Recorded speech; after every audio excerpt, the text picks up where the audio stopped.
اللہ ہماری نیت دیکھتا ہے. اللہ تعالیٰ ہمیشہ ہمیں پازیٹیو دیکھتا ہے. اللہ تعالیٰ چاہتا بھی یہی ہے ہم سے کہ ہم ہمیشہ صاف ستھری نیت کے ساتھ بات چیت کریں، کام کریں. ہماری جو اندرونی سوچیں ہیں، نیتیں ہیں، ان کا کرسٹل کلیئر ہونا بہت ضروری ہے. ورنہ لوگوں کو تو ہم دھوکہ دے لیں گے لیکن اللہ کو ہم دھوکہ نہیں دے پائیں گے. اپنی سوچوں کو خوبصورت رکھنا اور ان سوچوں کو اس حساب سے رکھنا کہ اللہ پاک ہر لمحے ہماری شہ رگ سے بھی زیادہ قریب ہے اور ہمیں نوٹ ڈاؤن کر رہا ہے. کرامن کاتبین جو ہمارے کندھوں پر بیٹھے ہوئے ہیں وہ اس بات کو بخوبی لکھ رہے ہیں کہ آپ نے کیا غلط کیا اور کیا صحیح.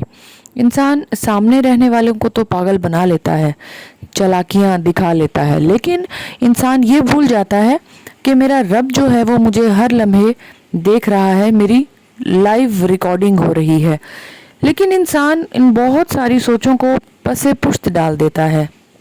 انسان کو اس بات کا ہمیشہ خیال رکھنا چاہیے کہ اللہ تعالیٰ انسان کو نیتوں کا پھل دیتا ہے. اگر ایک انسان کی نیت صاف ہے نا اور نیت ٹھیک ہے، نیک نیتی سے اس نے کوئی بھی کام کیا، کوئی رشتہ نبھایا، کوئی کاروبار شروع کیا، کوئی بھی ایسی چیز جو اس نے زندگی میں نیک نیتی کے ساتھ کی، اللہ پاک اس کو بہت زیادہ اجر دے گا. دنیا میں شاید بہت سارے لوگ اس کے ساتھ دھوکہ کر جائیں لیکن اللہ کا جو راستہ ہے وہ بالکل سیدھا سا، بالکل سادہ سا، بالکل صاف ستھرا شفاف راستہ ہے اور اس پر نیک نیتی کے ساتھ چلنا بڑا مشکل ہو جاتا ہے. اکثر صحیح اچھے لوگوں کو لوگ خراب کر دیتے ہیں.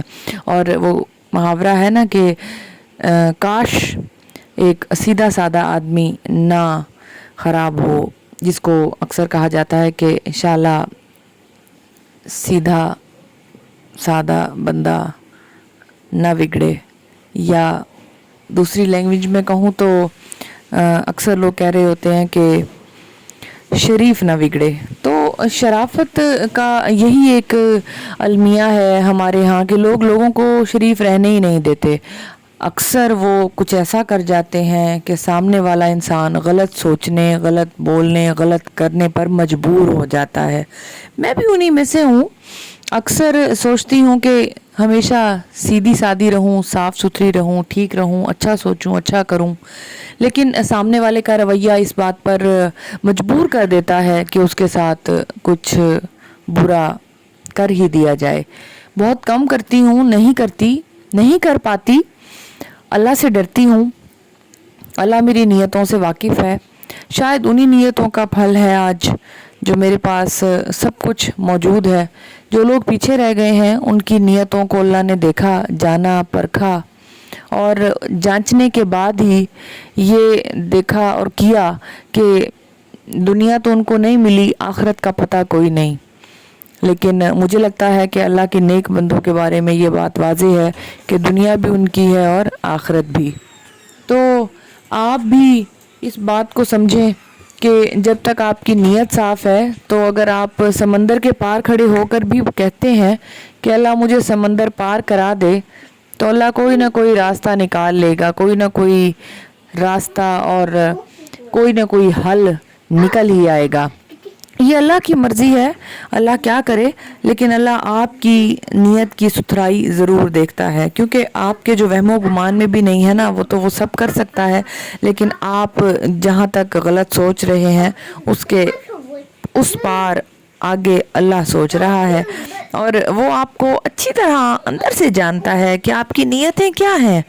آپ کسی کو نقصان پہنچانا چاہ رہے ہیں، آپ کسی کا برا چاہ رہے ہیں، آپ کسی کو توڑنا چاہ رہے ہیں، آپ کسی کو دھوکہ دینے کا سوچ رہے ہیں. جب انسان دھوکہ دیتا ہے تو کہتے ہیں کہ دھوکہ پلٹ کر اس کے پاس لوٹ آتا ہے. تو اپنی اس محبت کو سمجھیں اور اللہ تعالیٰ کی اس سمجھ کو بھی سمجھیں کہ وہ آپ کی نیتوں کو دیکھ کر جانچ رہا ہے کہ آپ کہاں تک سوچ رہے ہیں اور کہاں تک چاہ رہے ہیں. انسان ہمیشہ چالاکی دکھانے کی کوشش کرتا ہے لیکن اس کی یہ چالاکی کہیں تک کام نہیں آئے گی. محبتوں کا سفر ہمیشہ نیتوں کے صاف ہونے پر توڑ لگتا ہے.